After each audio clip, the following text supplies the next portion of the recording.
Hi అందరికీ. కొంతమంది students మేరకు ఈ వీడియోలో సింగిల్ ఆన్సర్ మీకోసం. ఈ కింద 4 అనోటేషన్స్ ఇస్తున్నాను. ఇవి టెక్స్ట్ బుక్లో ఉన్న విధంగా ఇక్కడ ఇస్తున్నాను. ఎగ్జామ్లో ఈ కింది 4 అనోటేషన్స్లో ఏది వచ్చినా సరే సింగిల్ ఆన్సర్ మీకు ఈ కింద ఇచ్చినటువంటి విధంగా రాయవచ్చు. ఇక్కడ చూడండి 4 అనోటేషన్స్. మొదటిది, రెండవది, మూడవది మరియు 4వది. ఈ 4 అనోటేషన్స్ దాంట్లో ఏది వచ్చినా సరే మీరు ఈ కింద ఇచ్చినటువంటి విధంగా ఉన్నది ఉన్నట్టుగా రాస్తే మీకు 4/4 మార్క్స్ పడతాయి. అనోటేషన్ ఆన్సర్ తర్వాత పారాగ్రాఫ్ ఆన్సర్ కూడా ఇచ్చాం. మొదటగా మీరు ఈ విధంగా రాయండి. First topic introduction. మొత్తం 4 సబ్ హెడ్డింగ్స్ ఉంటాయి. మొదటి sub heading introduction. These lines are taken from the lesson The Malady of Overthinking. It is about a funny story where a man imagines he has many diseases after reading a medical book. The writer is Jerome K. Jerome, a famous English writer known for his humorous books like 3 Men in a Boat. ఇది introduction part. దీన్ని by heart చేసేసి ఇలాగే రాసేందుకు ప్రయత్నం చేయండి. ఇక తర్వాత next సబ్హెడ్డింగ్ వచ్చేసి context, అంటే సందర్భము. సందర్భంలో ఇలా రాయండి.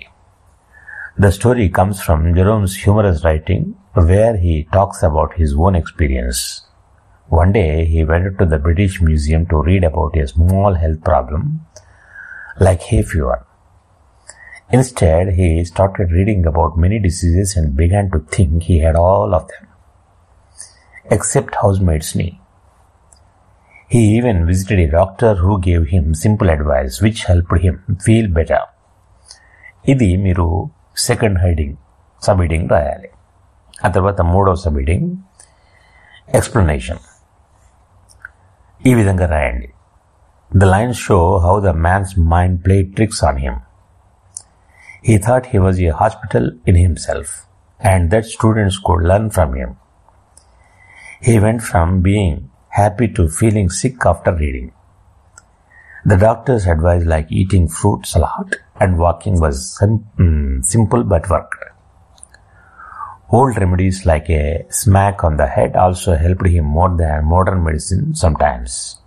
ఇది థర్డ్ సబ్ హెడ్డింగ్ కింద రాయాల్సి ఉంటుంది. ఆ తర్వాత క్రిటికల్ అప్రిసియేషన్. ఇది last sub heading. These lines are funny and easy to enjoy. Jerome uses humor to show how people worry too much about health. The story teaches us not to overthink and to follow simple practical advice. It is written in a light way that makes us laugh at human nature, making it a timeless and enjoyable read for everyone. ఈ విధంగా రాసిన తర్వాత ఒకవేళ మీకు వీలుంటే గూగుల్లో వెతికి over thinking మీద ఒక జనరల్ కొటేషన్ కూడా కింద రాస్తే బాగుంటుంది. వీలుంటే మాత్రమే అది. ఇక తర్వాత పారాగ్రాఫ్ క్వశ్చన్స్. మీకు టెక్స్ట్ బుక్లో 3 క్వశ్చన్స్ ఉన్నాయి. ఈ విధంగా ఇస్తారు. Answer the following questions in about 150 words each అని చెప్పి. ఇక్కడ ది మాలడీ ఆఫ్ ఓవర్ థింకింగ్లో 3 క్వశ్చన్స్ ఇక్కడ మీకు ఇస్తున్నాను చూడండి. ఫస్ట్ది, సెకండ్ మరియు థర్డ్. ఈ క్వశ్చన్స్ వస్తే ఈ విధంగా ఆన్సర్ రాయండి. మొదటగా about the lesson and the writer. ఇది రాయండి. The story the malady of over thinking by Jerome K Jerome is a humorous tale about a man who imagines he has many diseases after reading a medical book. The writer uses wit to explore how overthinking can cause problems. ఇది first paragraph. ఆ తర్వాత second paragraph. The title The Malady of Overthinking fits the story well. It suggests a sickness caused by too much thinking, which the man experiences when he reads about diseases and convinces himself he has them all. This happens in a library at the British Museum. There, his curiosity turns into worry. The doctor later gives simple advice like eating fruit and walking. This helps him recover. ఇది second paragraph. ఇక తర్వాత topic. ఇది మూడో paragraph. The title highlights overthinking as a mental problem, not just about health. It can affect other areas like work, relationships, or decisions, where overanalyzing leads to stress. In the story, the man's health worry grows from overthinking. But this can also apply to students overthinking exams or people overplanning their lives, showing it is not limited to health. ఇది third paragraph. ఇక last సబ్హెడింగ్ critical appreciation. మీరు critical appreciation అని రాసినా పర్వాలేదు, రాయకపోయినా పర్వాలేదు, last paragraph ఈ విధంగా రాయండి.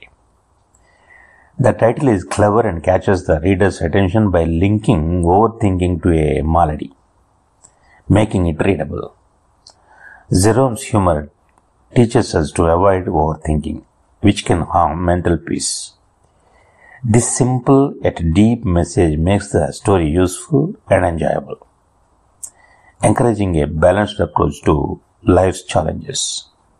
ఈ విధంగా మీరు ఫోర్త్ సబ్హెడింగ్ రాసేస్తే అయిపోతుంది.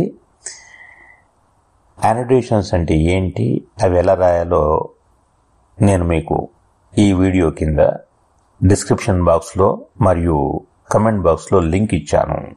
మీరు దాన్ని చూడండి. యానోటేషన్ అంటే ఏంటి, ఎలా రాయాలో కింద ఇచ్చాను. అదేవిధంగా మిగతా లెసన్స్ అన్నిటికి కూడా సింగిల్ ఆన్సర్ ఇవ్వబోతున్నాను. సబ్స్క్రైబ్ చేయండి, లైక్ చేయండి, షేర్ చేయండి. Thank you for watching.